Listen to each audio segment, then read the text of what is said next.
Welcome back to the Supremely Black Podcast. This is your boy D Rose. I appreciate you all for tapping in. I happened to post a video on my YouTube in regards to the Timothy Simpkins situation, just to kind of explain it and give some dialogue in regards to it. He was a guy that was seen in the video that was getting beat up and happened to go to his backpack and start shooting. End up hitting four innocent people. Well, one of them was actually somebody that he had targeted due to him actually fighting, but he ended up hitting three innocent people in regards to the situation. So what I had posted on my Instagram was a quick snippet of what had happened or transpired within the classroom. And my thoughts were, if this was in the streets, would there have been a different outcome?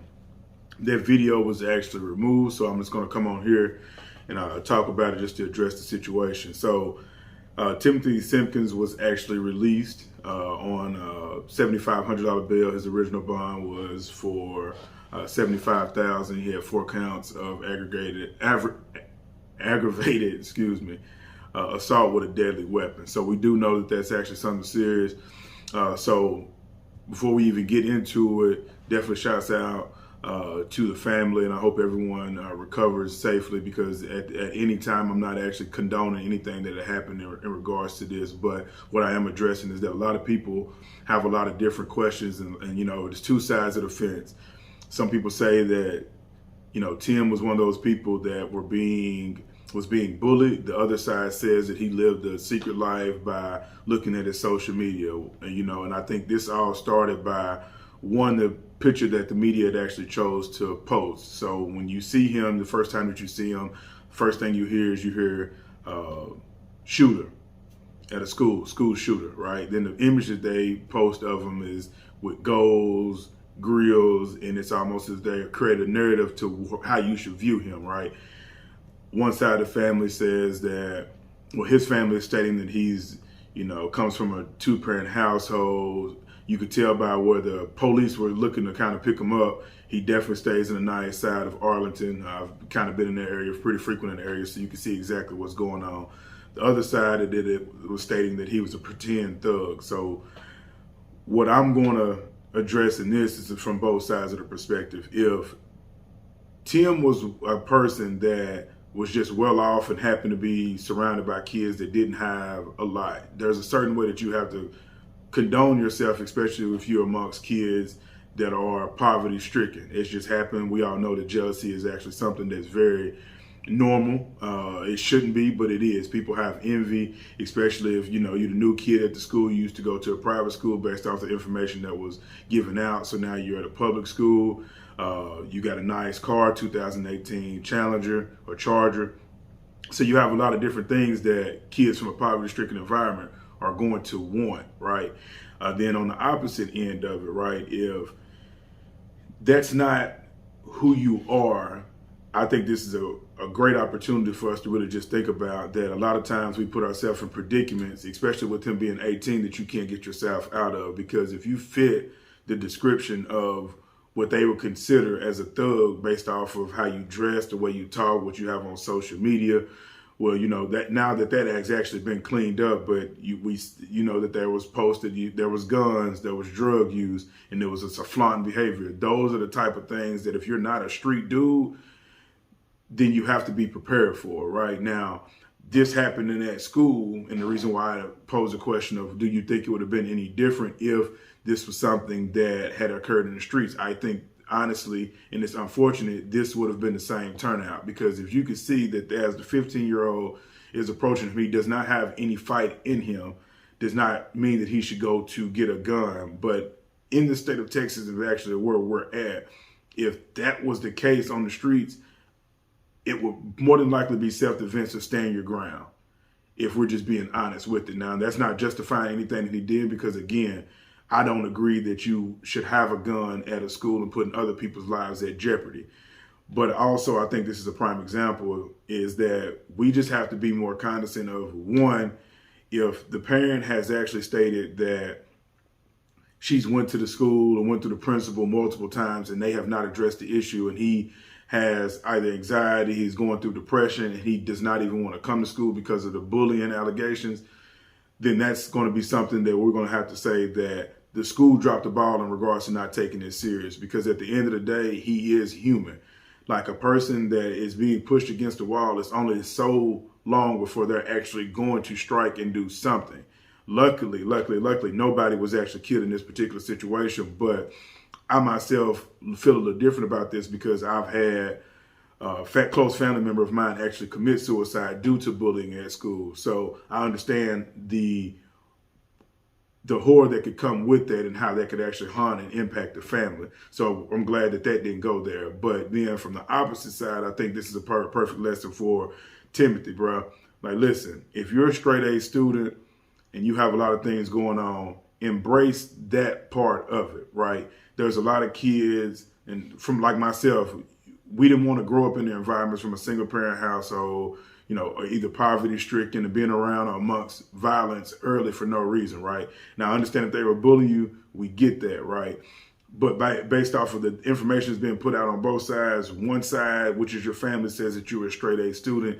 The other side, which is the kids in the streets, are saying that you pretended or put on the act as that you were a thug. I'm just here to kind of clear it up from this perspective. Live the life that is being presented to you, right? You don't get any cool points for living or putting yourself in an environment that does not have any love. Anybody that has been out there and lived a life, for a fact the streets don't love you. And then if you do have more than anybody else have, that's why they have robbers, they have takers. People want what you have, especially if they wasn't blessed with it, and two, if they don't have the same ambitions and goals as you. You feel what I'm saying? So a lot of this could fall on, of course, the kids. He did what he did at 18-year-old. You're an adult. You just have to look at that. So now you have 4 counts of aggravated assault with a deadly weapon. You're going to have to take care of that, even though you've been released on a bond, right? Now, if the school district did drop the ball and did not take the parents' allegations serious, I think this really goes into it even more, because this stems from a lot of different things. And I hate to say it, but it's just the truth, is that if he didn't happen to take the stance that he did in that classroom and protected himself for how he seemed fit, would we be still talking about Tim if he actually just went home from that after being humiliated again based off of allegations, and went home and killed himself? And then now we have another kid that has committed suicide with a high increasing rate that has been blown out of the roof, especially since 19. And you know what I'm talking about with that. But since people have been in solitude and haven't been able to live their social lives the same way, there's a lot of different things that have been impacted.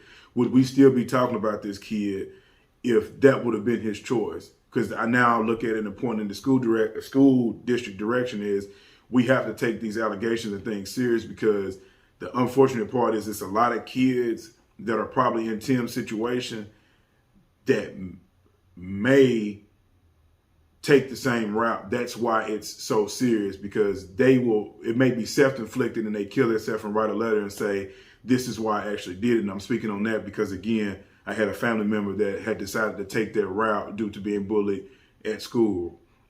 So that's really my thoughts on it is, Tim, bro, if you're going to have to deal with what you have to deal with, because if you happen to go to prison, you're going to have to learn how to defend yourself.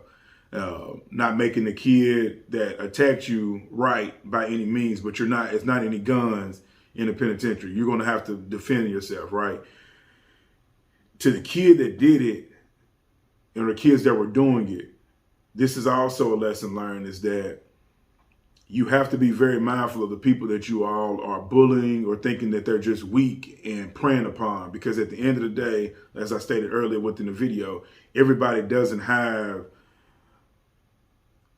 the mindset that I'm just going to keep letting you beat me up, or I'm going to keep letting you take things from me, right? And then, just to think that people would even get it mixed and screwed to say that people are taking the side of the shooter or taking the side of the fighter. No, I'm looking at this as that as someone that works with the youth, this is 2 black kids that literally could have thrown their life away and impacted others due to a situation that seems that it had a lot more to do than, hey, bro, what class you taking? You feel what I'm saying? So that's what we have to be looking at this as, is that everybody has an opinion. Everybody's speaking about the situation. I've been hit up 1,000 times today just to address it. I wanted to make sure that I was getting the correct amount of facts to where we're not just all addressing rumors, right? But the all in be all is this, is that as a community, we have to get to a point where we're not even looking at other people that have it all or are well off as targets.